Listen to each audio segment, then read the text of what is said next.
To start out today, we're going to write in our journals again, just for about, not too long, about 9 minutes, 9 or 10 minutes, about talents, okay?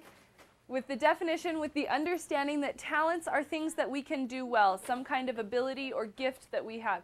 It could be something physical like sport, or some performance art like music, or maybe a personal quality like listening when someone is talking and telling their problems. So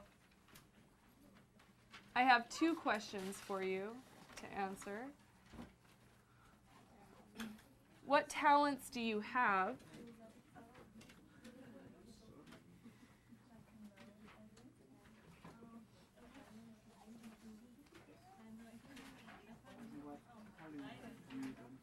And then, so number 1 should be pretty easy to answer, just like listing what you can think of.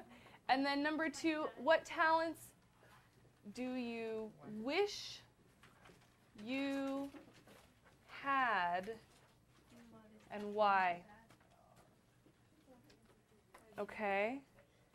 Does this structure look similar to what we talked about before when we did conditionals, unreal conditionals?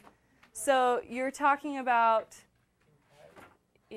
wishing that I had a talent. So, for example, I've been watching the Olympics lately, and they have figure skating, ice skating, where they do the amazing jumps.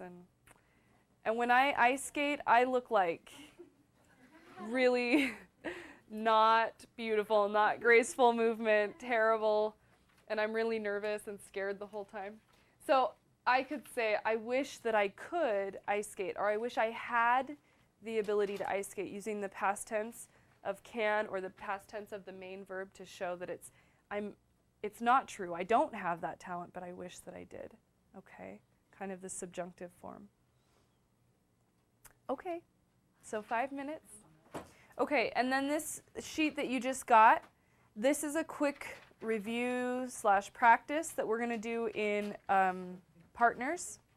Okay, what we have is just a little article about a talent show where you go and you perform some talent for people.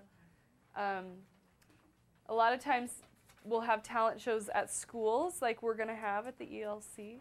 So this is, though, describing a talent show in this girl's family. So I want you to read through the article quickly, and then there's a summary here. It's not the best summary. It's not the greatest summary. So I want you to describe how it could be changed to be better, and you're going to discuss that with your partner. And then there's a paraphrase, same thing. How could you change that paraphrase? If you can think of the changes, you can actually make the changes and rewrite the paraphrase if you want. You don't really have to rewrite the whole summary because that might take you a little bit too long. And then the last one, there's a quote from the article, and it has a lot of formatting problems, a lot of punctuation problems. So you can either write the corrections on the sentence or just rewrite that whole sentence down below. But the point here is to look at these and be able to identify what the problems are, especially with the summary and the paraphrase. And then with the quote, you can just go in and change it. Okay? So go through and read this. Okay, have you gotten through the reading? Looking at the summary? Once you start looking at the summary and start thinking of ideas, I want you to discuss with your partner. So we'll just go 2 here, Josh and Sylvia, 2, 2, 2, 2. Okay. What do you think?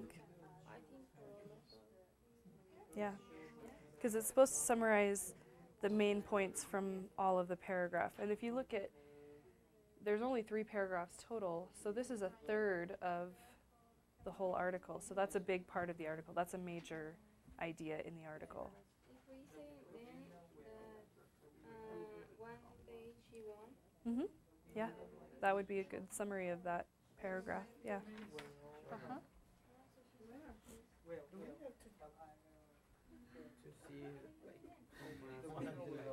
In the paraphrase? No. The paraphrase, you don't have to worry about punctuation. The quote, there's some problems with punctuation.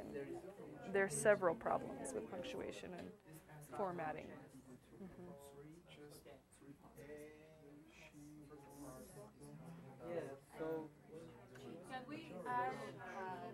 Okay, well, let's talk about the problems with these different things. The summary, what do you guys think of that summary? Who wants to tell me one way that you thought of improving it? Holly? To comment the important point of each paragraph, and they don't say too much about the last one. Okay, very good. So the summary is how many sentences? 1, 2, 3 sentences. And it summarizes basically the first 2 paragraphs, but it doesn't say anything about that last paragraph. So they're kind of leaving out a major point. So you could add in one more sentence saying something like, one day she won, or she won one time, right? Or she won once. That would be a very, very brief summary of that last paragraph. So making sure that your summary is complete. If you only have 3 paragraphs in your original source and you only summarize 2 of the 3, then you're missing 30% of that original source. So you want to make sure that you cover all the major points or major ideas.